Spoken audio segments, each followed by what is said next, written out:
So I've just received this new smartwatch. I'm excited to test it out. I'm going to be unboxing this and setting it up with you today so you can see the process. And full disclosure, the brand did send this to me for the purposes of the video. And this watch has a 1.8-inch screen, is compatible with iPhone and Android, has a battery life of up to 5 to 7 days, which is really impressive. It has heart rate, oxygen and sleep monitors, along with the fact that it is fully waterproof and dustproof too. Yeah, really simple package. We get the instruction manual if you want to have a browse at that. We get the watch itself, and the strap is already pre-installed, so that's helpful. And then finally we have the charging cable. Now what I will say is that it is one of those proprietary charging cables with the magnetic attachments that is very common with smartwatches, so make sure you keep this safe, as you probably don't have too many spare of these hanging around. And the first thing you're going to want to do, it actually says on the front of the watch here, is make sure that this is charged. So obviously put it on the back of the watch and plug this in to a power outlet and let that charge for a little while. And then in terms of the app, on your phone you will want to download the Very Fit app, and you can get that on, again, iPhone or Android. And once you've downloaded that, you will just need to set it up. So create a free account and then input your metrics, and then it will go to this screen where it's asking you to set up a new device. Okay, so on my Samsung phone here, I'm going to select watch bracelet as the device we want to add. I will need to enable some permissions for the app to use here, including Bluetooth permission.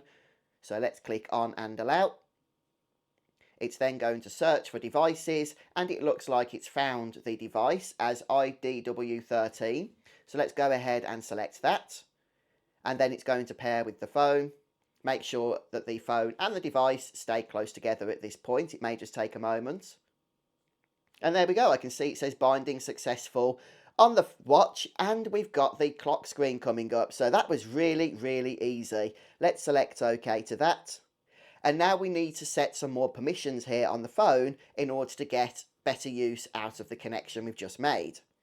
So if we head over to settings, we can stop optimizing battery usage. Now, a lot of these are optional. Okay, so you don't have to enable them, but again, you will get more functionality if you do. And once you've enabled those settings, it may point you to the fact that there is a firmware version available. So we can tap upgrade here, and this is an upgrade to the actual watch, okay, not to the app, since you probably have the latest app anyway if you've just downloaded it. So let's select upgrade now. This will take a minute. It will transfer over to the watch itself, and that's good. We can actually see the progress on the watch face, okay, as well as on the phone. So yeah, it's transferring the software to the watch. It will update the watch software, and then we'll be running the latest version. It will just take a few minutes. Okay, and after a minute or two, the watch will restart, and we can select done here. It will be greyed out while the watch is restarting, so just be patient for a moment. And if the watch doesn't turn itself back on after a minute or so, just use the button on the side, but just give it a minute, it should sort itself out.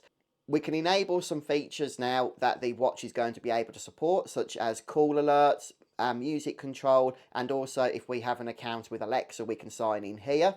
I'm just going to tap yes on these for now. And then we can turn on contacts and phone call access. That means we'll be taken into the settings of our phone in order to enable that. And to do this on Android, I'm just going to tap permissions here.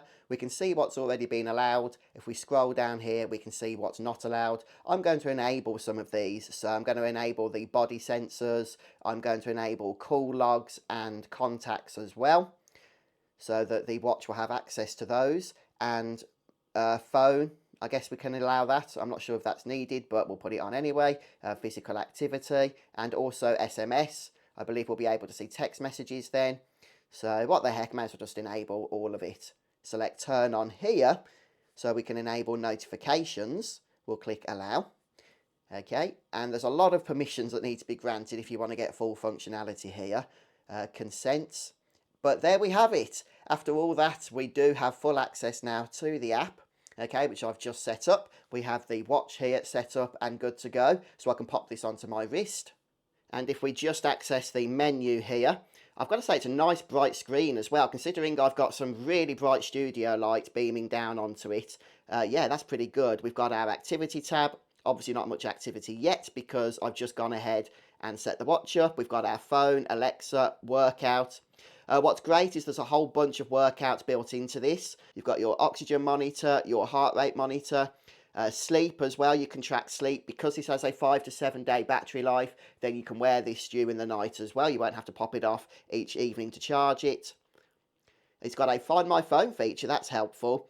And yeah, we'll go through these settings when I do my full review once I've put it through its paces. But there we have it then, guys. The watch is now set up. Really, really easy, actually. A lot more simple than I expected it to be. And hopefully that's helped you out as well.